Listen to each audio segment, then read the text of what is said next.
You're live. I don't know. Is it live? I don't know. How do I check? Are we actually working now? I don't know if we've got any comments. If anyone can see me, please say something. We have had a nightmare here. We've tested it. We've done all sorts of things. According to this, we've got nobody watching, nobody there. Oh, somebody's there. James Cornwall. Hello, James. Thank you. We have had a nightmare. I really apologise. I'm hoping some of you guys will come back. We tested this an hour before, well, half an hour before going live. We had a cup of tea. And then we went to do it for real. We pressed the go live thing. And it just shut down. And then it did it again. And then it shut down. And then it started and then it shut down. And it just continuously went on going hideously wrong. So I have called Apple an awful lot of names in the last 10 or 15 minutes. So rotate right, please. Okay, Simon, is it looking weird? I mean, from your end? I've got Simon here monitoring. I can't see anything on the... You can't see any live stream? Okay. I'm on my side. You see, on our system, it looks like it's the right way up. No, hang on a minute. So which way are you? We've got to be so careful. So are you saying, guys, are you saying that's now the right way up? That's a kind comment. Is that, can somebody tell me, is that now the right way up? Oh, right. So the blasted thing. So on our monitor, we're going to find a way to hold this now. No, you can't just stand there and hold it. No. Can you turn that thing the other way up? Right. Sorry, guys. I've got Simon and Tilly here trying to help me make things work. So when we just kind of tested this, it was all working fine. We've had to shut down my phone, and I'm going to stamp on it when we leave here. Thanks, Simon. Okay, we're kind of there. Cool. Now this is very right. So that's in there. Can we turn that way, Simon? Okay, this is very jury-rigged. Can we rotate this way? Keep going till you do. Whoa, bit too far. About there. Right, okay, it's going to have to be the wrong way up. This is just crap, thank you. So you've locked that. Right. Okay, I'm guessing Melissa Fox is at the other end doing something. Hello, Thor. God, I hate tech. I really am. I'm going to stamp on my phone when I leave. We set it all up. It was working perfectly. We had everything ready to go. Had a cup of tea. We then kind of went, okay, well, look, let's get online about 5 minutes early, have a little chat to everyone. And then, you know, we'll kind of like, you know, start off at 5. And the moment we tried to go live, everything just went completely wrong. So we've had to kill my iPhone. We've had to put a SIM card in a different phone, shut out of one account, all that stuff. Anyway, never mind.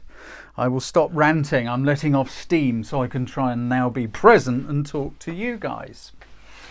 So let's just give it a moment. Hopefully a few of the poor people who signed up and arrived earlier will be able to kind of come back and join us, because I'm watching the numbers increase now as we're sitting here. So let's just say that I'm just going to spend, it looks horrible, Simon's just showing me this on a laptop. It looks horrible because it's the wrong way up, but never mind, it'll do.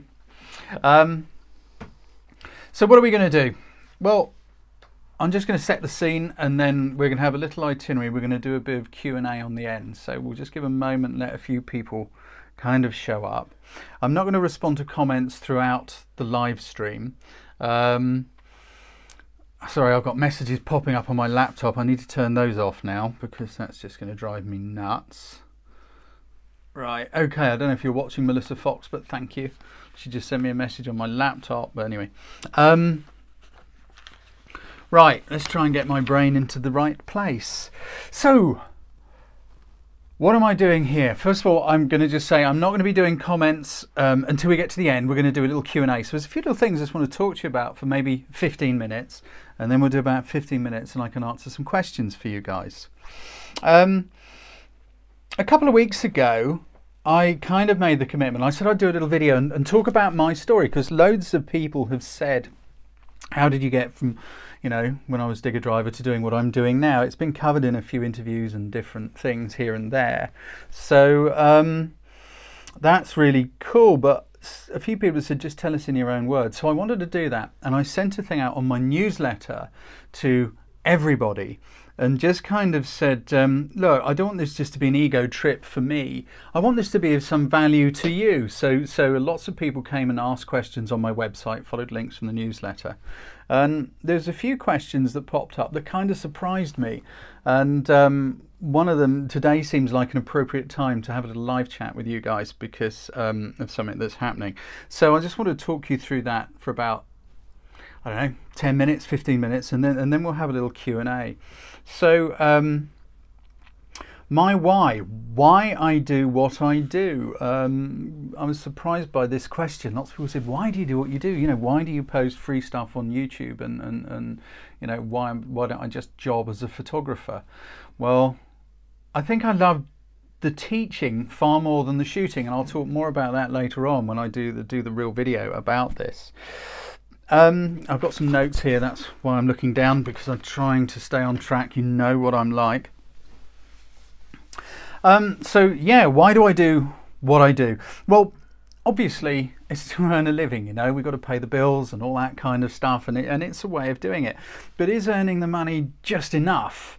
Well, no, it's not really. I mean, I've had some quite well paid jobs in the past and absolutely hated every moment of it. You know, those times when you get up in the morning on Monday and you, oh God, and you go through the week like that feeling half dead. And then you get to Friday and that's kind of okay because tomorrow's going to be Saturday and that's kind of exciting. And so Saturday's good fun, and then Sunday's again, because all you got to look forward to is Monday. So I would say doing a job just for the money wasn't enough. So there's other things that I need to get out of this. So, I mean, for me, the personal reward of teaching is incredible. I don't know why it touches a button so deep inside, but it absolutely does. I was in Zurich a couple of years ago with a guy called, with a group. We were doing our Swiss workshop. And a chap called Luke, if you're watching, Luke, hi. A chap called Luke came up to me on a bridge in the middle of Zurich, and he was super excited. And he came rushing up and he said, Mike, I've got it! I've got it! I said, what have you got, Luke? He said, I've got it. I know how to make an interesting composition. It's so easy. And that was just goosebumps all over, you know. That was just a total buzz and a tingle that I had been involved in that little light bulb breakthrough moment of clarity going on there. And I find that so incredibly personally rewarding and so exciting. Simon, have you got a pen? You could grab me one from somewhere if you can find one. Thanks. Sorry, guys. I find that totally exciting and massively rewarding. It's just goosepimply exciting. And all the lovely comments I receive from you guys on YouTube and on Facebook, etc. So, I mean, that's kind of like one of the reasons. That's the very altruistic sounding kind of reason. But thanks, buddy. Pen. I need to cross off where I've got to so I stay on track. But there's a selfish reason for wanting to do the teaching. And that is because teaching you guys improves me as a photographer, because I kind of have to look really deeply into what I'm doing all the time in order to break it down. You know, if you do something continuously for a very, very long time and you no longer have to think about it, it's just something that you do, and someone says, well, how do you do that? And you go, oh, I don't know, you just do it, don't you? And it took a fair bit of soul searching and looking inside me and breaking apart what I do to help me explain it to you guys. And that in turn has made me look at what I do far, far more deeply at a far greater level. And it has massively improved me. So we kind of got a thing going around. It's a two-way thing.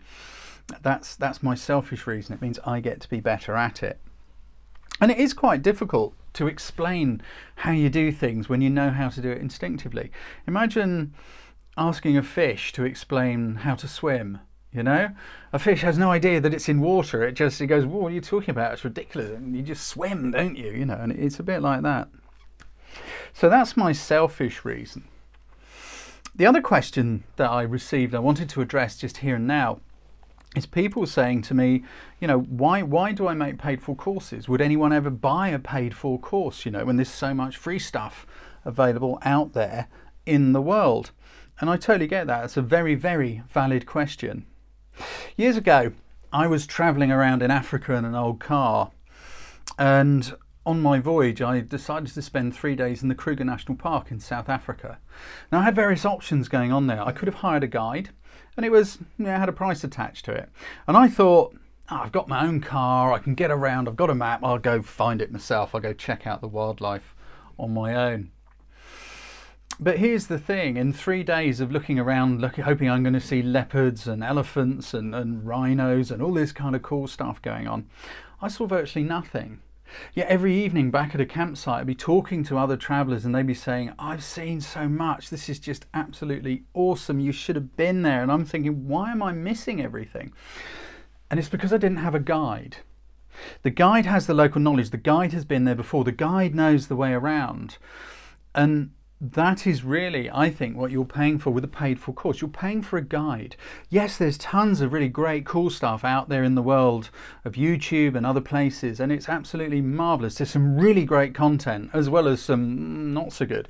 The problem is, which bit of content do you need in which order? Which steps do you need to take? What is the logical progression from A to B to sort of help everything grow, you know, really nicely and clearly? I'm just going to turn the comments off for a moment, guys, because it's lovely that you're commenting, but I'm just going to hide them off the screen for a moment because it's really distracting. To grow in anything, we really do need a guide. And so really that's what it is. So with my paid for courses, it's someone to guide you, and it's also someone that you relate to. So all the free stuff on YouTube, yes, I'm giving away loads of great free stuff, I totally get it, but I'm also hopefully introducing you to me and what I'm like, because you don't want a tutor or a teacher that you don't like, do you? You know, if you think, oh, this guy drives me mad, well, you don't want to find that out after you've parted with money. Hopefully you like what I do, and then you'll come along. So that's kind of my take on paid for versus free. There's a couple of people who've posted in the reviews and testimonials on our website about that, but I'm not going to go taking you off there for the time being. The other thing is that I was really interested about was an email, a message I got on that form which I asked some of you guys to fill in, and it was awesome. Everyone on my newsletter who sent that in, thank you so much. You have been such a help. I totally appreciate it. But I got an email here. I can't share my screen. I'm enough trouble getting online, never mind doing anything else. So this chap, Corbin, his name is, he didn't give me a surname. If you're watching, Corbin, thanks for sending this one in. His question was how do you make a course? It looks easy, but as a teacher myself, I know that it isn't. I bought your From Boring to Brilliant DVD years ago and haven't looked back, and often wondered how you decided to make it.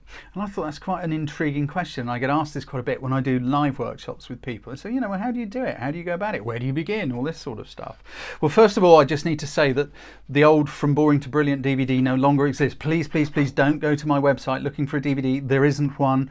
That has now been changed and updated, and it's now part of the Ultimate Beginner's course. But how do we go about it? It's quite a process, and of course it looks so simple from the other side, you know, of that kind of, you know, you sit there, you just talk to a camera and away you go. Well, first thing begins with research. So I like to ask you guys, what is it you want to know? What's confusing you? What's puzzling you? And I do that through the newsletter. I send out a thing and say, hey guys, just let me know what's working, what isn't working, what are you confused about, what do you find difficult?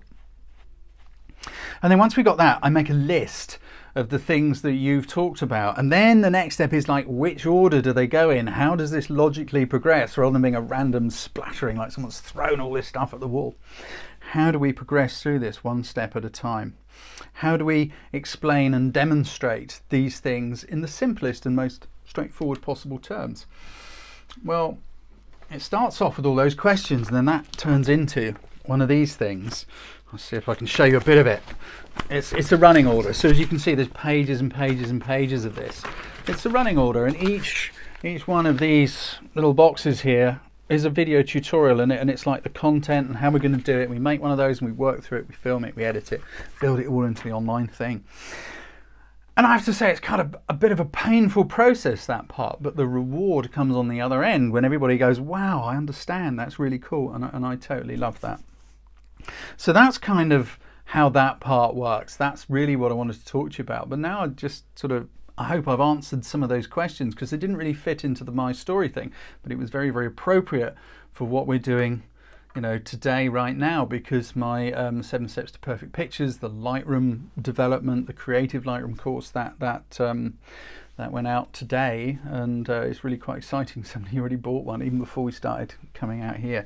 If you're one of the people who signed up for a free sample, there's over 1,000 of you, you should have received an email probably about 10 minutes ago, actually, just sort of telling you, here you go, come check out your free sample. Everyone else, the free sample will be available very, very soon.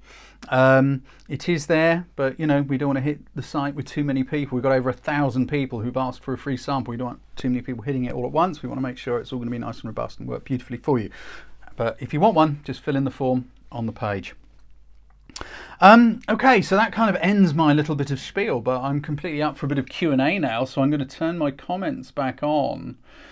And I mean, if anyone's got any questions about anything, then please, you know, feel free to ask. I'm just going to sit here and chill out for a minute with my big glass of gin.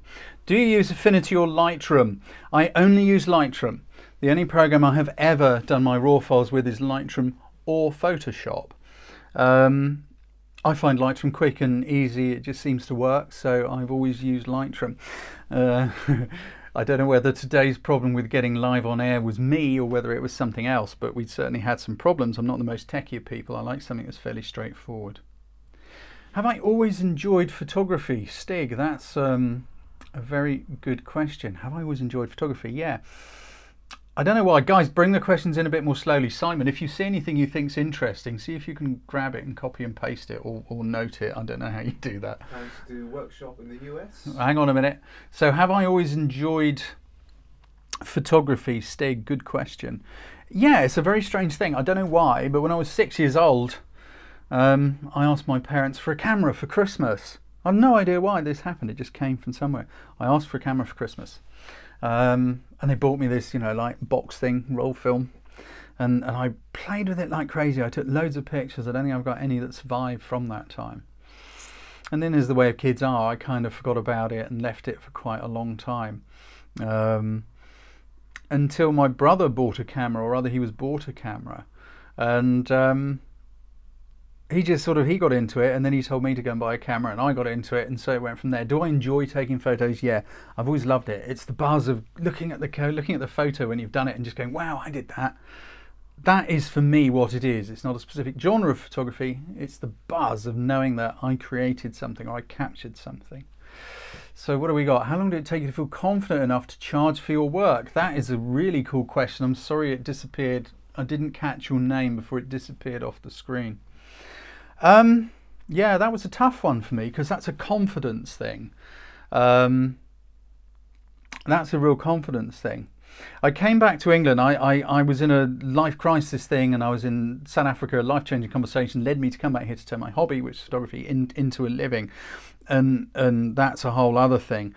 But it took a long time for me to go out somewhere, and when someone said, what do you do for a living, to be able to look them in the eye and just go, I'm a photographer. It was kind of too big for me. It was kind of scary. I don't know why, it just was. How did I get the confidence to do it? It was just through repeatedly doing things, and then eventually standing tall and saying to someone, yeah, I'm a photographer, can I do anything for you? And then you kind of jump in, and it's scary. Doing this live stream for me was scary, and I'm all calm and collected here now. I was jumping up and down and swearing, threatening to stamp on my iPhone, seriously throwing the toys out the pram just before you guys showed up. And that's kind of what it was like, gaining the confidence to go full professional and to be able to charge people money and look them in the eye and go, yeah, this is going to work, you're going to love it. So that's kind of how I did that. 3 films only lasting about a second, no idea why. Sorry mate, I don't get it. I think that's the dodgy live streams. Can you use the same workflow for Lightroom with another program like Corel Aftershot Pro? Tammy, I just caught your name there. I don't know, because I've never touched Corel Aftershot Pro. I'm afraid I don't know what it is. I don't see why not. But be clear what you want to ask about workflow. What do you mean by workflow? I define workflow as managing your files and folders, managing your hard drives, knowing where your images are, being able to find them quickly, getting your metadata and your tags, managing catalogs and collections. That to me is workflow, it's work stuff. And if you have that sorted out, Lightroom can do wonders for you. I can't tell you about other programs because I've never used them. Then there's what I call creative workflow or developing. I'm going with the name Adobe themselves use. Creative developing. That is the place where you don't fix bad photos. That's the place where you help polish your photos. You've got to take a good original. Lots of people say I want to get it right in camera, and I absolutely applaud that, because you can't fix a badly out of focus, poorly composed, badly lit photo in post-production. The better the original is, the better the finished image will be. So yeah, so Lightroom is to me where we help polish up our interpretation style and excitement and convey that onto the viewers. Anybody else got a question? I'm seeing them fly through really quick. Yes, there is a quick way to tag your tools. I'm not going into it now. You need to have a look at my workflow mastery course because that will show you. Do I still shoot film at all? Sorry, Simon, can you see that question? Who was that? Moving so fast. I know, they're coming so fast. You guys are awesome. You're banging in so many questions. There's hundreds of you on here, by the way. 423, I think it says. Do I use film? No, I haven't shot film in ages. I still have a fantasy about shooting film. In fact, I was thinking only yesterday I might even do one. I've got an old Nikon 35mm film camera, you know, a real oldie, and it's from the 70s, and I think I might dig it out and we'll go take some pictures with it in a video at some point. I have a fantasy that one day I may have my own darkroom and go back to doing that, but for the time being it's definitely shooting digital instead of having a darkroom, having a Lightroom. How would you compare the Fuji versus Nikon RAW files? Nikon files are possibly a little bit more robust, I guess. If I need to do some really heavy work on an image file, if I'm doing stuff for a client, I'll shoot with the Nikon. The files are just a bit more robust. Let's suppose I need to sort of push them a little bit harder. If they're going to be used really massive, they are better for that. But overall, little or no difference, to be honest. It's really a convenience thing. So whether I use Fuji or the Nikon, there's not much I see between the files. Even though there's a lot of talk online about Fuji RAW files being awful in Lightroom, I've never had a problem. If you look at the image galleries on my site, particularly the foreign travel ones in Myanmar, etc., all of those pictures were taken with a little Fuji. I haven't got a problem. They look awesome. Who inspires me? Samrat Indra, thank you for your question. That's a really good one. I love it. Who inspires me? All sorts of people inspire me. I did a video about it a couple of weeks ago. If you go back, look into my uploads thing on YouTube, you will find it. So I won't spend too long. I'm inspired by many things. I'm inspired by anybody who overcomes difficulty, anybody who perseveres and goes for something, anybody who's scared to do something and is worried they're going to completely stuff it up, but they go and do it anyway. That deeply inspires me. In all walks of life, in all sorts of shapes, from Paralympians just to, someone who's shy, just asking a stranger for directions. That is an inspiring thing. Photographer wise, Sebastião Salgado is my all-time hero. Go Google Sebastião Salgado. Right, what else we got? What do you do when you have self-doubt, or I missed that, hit a low point, I think it was. I can't turn this into a full-on kind of life coaching thing, even though I'd love to, because I kind of like that stuff. You just have to persevere. You just kind of ask yourself a question.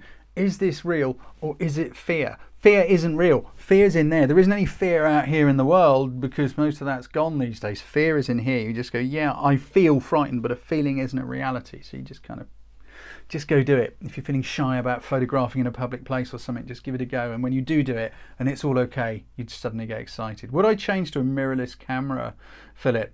I'm guessing you're new around here. I've been shooting on a Fuji X-T1 mirrorless for years and years and years now. 3-4 years, I think. Nearly all of my stuff is mirrorless. Do I have any plans to come to the US?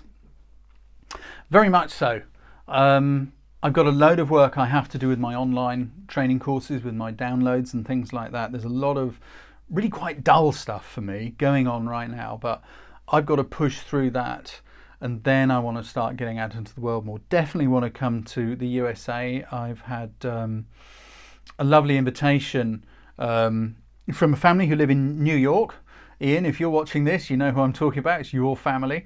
To come and stay, and I'm thinking about running my Cameras Don't Take Pictures workshop and possibly a photo walk in New York City at some point. Don't ask me when. It isn't going to be for at least a year, but that's what I'm thinking of doing. We've run it in my local city, Southampton. We've run it in London. We've run it in Akranes in Iceland, and each time it has been better and better and better. So I'm really excited to bring that over to you guys in America and wheel it out a bit more. We'd love to see you in Canada. I'd love to see you guys in Canada as well. And I've got lots of gorgeous friends in Canada. Vanessa Taylor, I don't know if you're watching this, but you never know. I might bang on the door and say, can I come and stay at your place at some time? France, love France. I go to France a lot. Maybe we'll do a workshop, who knows? Try Wales first. I'm getting lots of these. I'll embarrass Melissa. Why is that, Alan? Anyway, I mustn't answer personal questions. How does someone... Oh, I couldn't... Sorry, they're going too fast, guys. I can't keep up because I can't follow them, I don't think. Let me just... Hold your horses a minute, guys. Let me just see if there's a way for me to follow these online in my... Oh, I don't know what's happened. Something went horribly wrong earlier. Oh, is it gonna let me? Is it going to let me go into the correct account? It's not. Is it letting me in? Hang on. I just want to see if I can get in here, because then I might be able to follow your questions a bit better. I think... Oh, Simon, that's kind of you. Thank you. I don't know why it's not letting me see them in my own login. I have no idea. All right, okay. Simon, can I swap laptops with you, mate? Hold your horses, guys. Right, you take that one. And I'll take this one. Thanks, mate. Okay, let's have a little look, see if I can follow some of these questions. What have we got? Bear with me. Can I make this a bigger screen? I don't think I can. Right, what do we got? How often do I take pictures for fun, or do you always take them because you have to? Great one, Deneen. Really interesting. I take a lot less pictures for fun these days than I would like to, because a whole pile of my life is taken up with being behind the computer, running things, running the business, all the rest of it. I got an awesome new PA who's helping Melissa and I. You must know Melissa. She's been around forever, and I wouldn't be doing this without her incredible amount of support. We've got a new PA, Emma, who's helping. She's learning more about running the business side of things, because as it's grown, it's become harder and harder and harder for me to do the bits that I like. I'm spending so much of my time doing other things. So, moving forward in time, yeah, the place I go to shoot pictures I love is really with the workshops. My preferred genre of photography is very much travel. I'm not a landscape photographer. I love shooting landscapes, and yeah, I kind of know about it and I can do a half decent job, but I wouldn't call myself a landscape photographer. I'm far more of I call myself a travel photographer, because travel's a bit of everything. There's some close-ups, there's some life, there's all kinds of things going on with travel, landscape, close-ups, food, people, street, and that's kind of what I love doing, and the workshops give me an opportunity to do that. What else have we got going on here? What's the time? I don't know. Oh, we keep going for another 5 or 10 minutes. 7 building blocks of photography. Can I work through it in my own time? There is a curriculum for it, Philip Britwhistle. It's a 7-week course and it's delivered weekly. You can speed it up and slow it down. You can do things with it. I recommend you do it in the time frame I suggest, because there are exercises and practice schedules built into it, as there are with all of them. And there is a reason stuff comes weekly. It's because it needs to give you at least 4 or 5 hours time to practice, or you're not ready for the next bit. 5:55 p.m. Thank you, Blue28119. I don't see many travel portrait photography guides. Do you? It's moving too fast. Recommend. I can't see it. Sorry, it went too fast. I can't. I'm sorry, guys. I can't keep up. I've only got a little phone screen here because I can't log into my account to make this work. Right. Okay. Another question. What do we got? Greetings from Afghanistan. Been loving it. Thank you. Do you plan to go to the photography show this year? Good question, Stuart Scott. I wanted to very much, and strangely the photography show approached me and said would I come in and do a live seminar, because they're really interested in photographers like myself who run photo workshops in interesting countries. Unfortunately I can't, because I'm running a photo workshop in an interesting country that weekend, so I'm not going to be there this year, But we will be there next year. I want to take my cameras, don't take pictures talk, and maybe a few other things. So I'll be doing some seminars and training there. Yeah, I know. Sorry, Stuart. I ain't going to make it this time. So has anybody else got anything else they'd like to throw at me? Do you ever stop when driving, jump out of the car, see if a picture catches your eye? I do sometimes, but I tend to be more inclined to plan shots, to be honest with you. Does a participant, sorry, I missed it. It disappeared too quick. What have we got?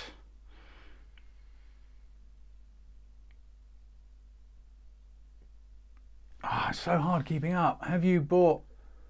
I can't read that one. Sorry, guys. We need to get this tech stuff sorted out.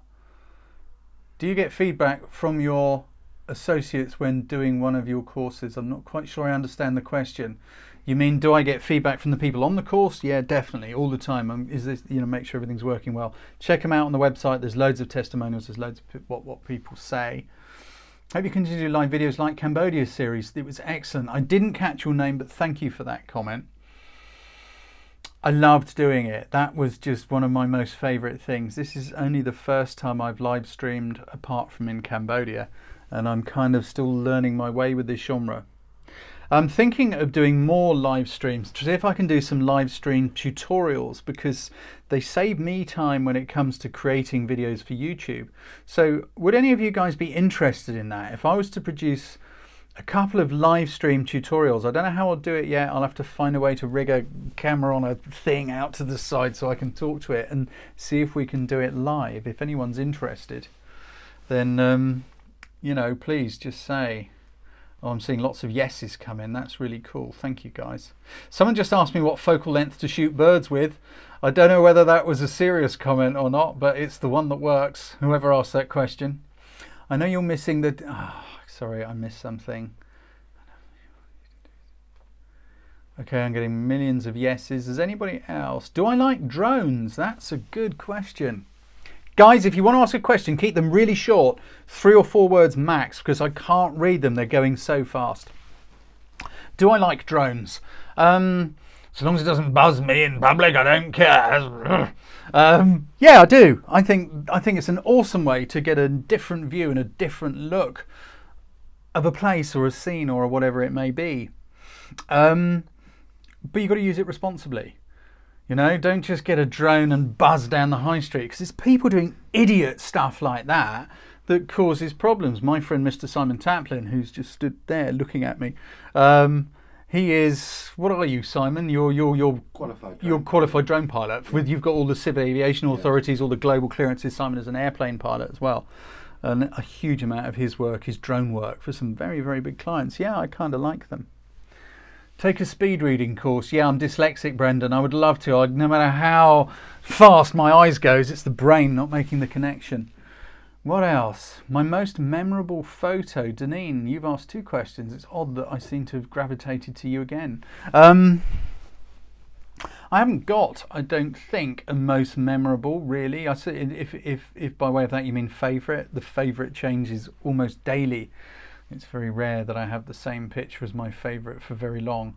Possibly if you go onto my site and go to galleries and then click into the Myanmar gallery, the very first photo in there is a photo of a young monk by candlelight, and I think that is probably one of my all-time most favourites. It's certainly probably one of the most memorable. Your online courses participants give feedback. Yes, they do.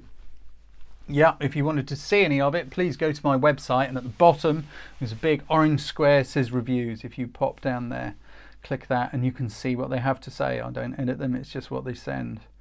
Have you considered coming to the Peak Dish? I've considered lots of places for workshops, guys. Something to bear in mind with the workshops. I know it looks very simple. We just go somewhere and we just take a bunch of people and I show them how to take pictures. The thing is, with all the workshops, particularly something like the Peak District, where it is very landscape based, and as I've just said, I wouldn't consider myself a hardcore landscape photographer. There's probably 2 months work, possibly 3, to set that up, because I have to have the knowledge of the location. I've got to know, where are we going to go on a rainy day? Where are we going to go on a dull, cloudy day? Does it work best in the morning or in the evening? Does it work best at midday? Should we go there? You know, all that research has to be done. So it means I've got to go and spend several weeks in a location to learn it, which is why when I work in Iceland or in Asia, I've got both Thor and Simon, because they are top flight photographers who know what they're talking about. They have that local knowledge. I've got the teaching skills and I've got the photographic skills, but those guys have some deep local knowledge, and I couldn't do it without them. So what else we got? My daughter's taken photography this year at uni, thanks to you. You're very welcome. Please guys, stop asking me where I'm going to do a workshop next. I don't know. So mirrorless, I'm finding it hard to use. Any tips? I can't give you tips like that here, Vic. It's way too big. A mirrorless camera is just like a DSLR. It just hasn't got a mirror. It's the same controls. Only 5 controls on a camera you really need. Shutter, aperture, ISO. Yeah. How to use your focal length, and how to manage your autofocus, really, and you know, that's it. There's nothing else to a camera. Those are the foundations. And if you don't believe me, if you think you need all these whiz-bang gadgets, ask yourself this: how did Cartier-Bresson, how did Julia Margaret Cameron, how did all the greats that shot in black and white, how did they take awesome pictures? Ansel Adams, how did he take amazing pictures? He never had super hyperfocal distance, matrix metering, 27,000 menu options and a thing to look at in the back. If they can do it without all that stuff, why can't you? You know, there's only a handful of things on a camera you need to know. All of the rest of it is you. Favorite photography genre, just mentioned that one. It is travel photography. I love photographing cultures and people and what they're doing. Why vertical video? Because we had all sorts of problems. It's too long-winded. If you want to find out, watch the beginning of the stream. Any tips to overcome street photography fear? Yep, just jump in there and do it, Colin. Just do it. That's the only way to overcome any fear. You just do it. And then when you've done it a couple of times and realise you're still alive, you got confidence. Did I like David Bailey's photos? Yeah, some of them. Anyway, look guys, it's kind of coming to the end now, and I am going to start wrapping this one up, I think. I am completely blown away by how many of you have been here and this incredible stream of comments coming in. Somebody just asked me about the 5th time when I'm coming to India. I'm really sorry, I've just said please don't ask me any more about workshops because no one else can get a question in. So please, please, please don't do it. Right. Anyway, thank you very much for coming. It really is awesome of you. I really apologise for the half-hour delay in starting. We'll find out what it is somehow. If you'd like me to do more Q&As, then please say so in the comments below this when it gets saved into the playlist. I ask you to subscribe to my channel if you're not already, and also sign up to my newsletter. If you go to photographycourses.biz/video, there is a sign up where you can get my newsletter. That means you're always up to date with anything that's going on. So please, please, please go have a look at that. As I said, those of you who signed up for a free sample of 7 Steps to Perfect Pictures, you should have your free sample email by now. There's a link in the description below here. I'm going to put that in a minute for anyone else who wants to find out more about it. So once again, thank you very, very much. And I've got a flood of awesome comments coming in from you guys right now. It's very, very kind of you. I really appreciate it. And I look forward to catching up with you live another time. Take care, guys. See you soon.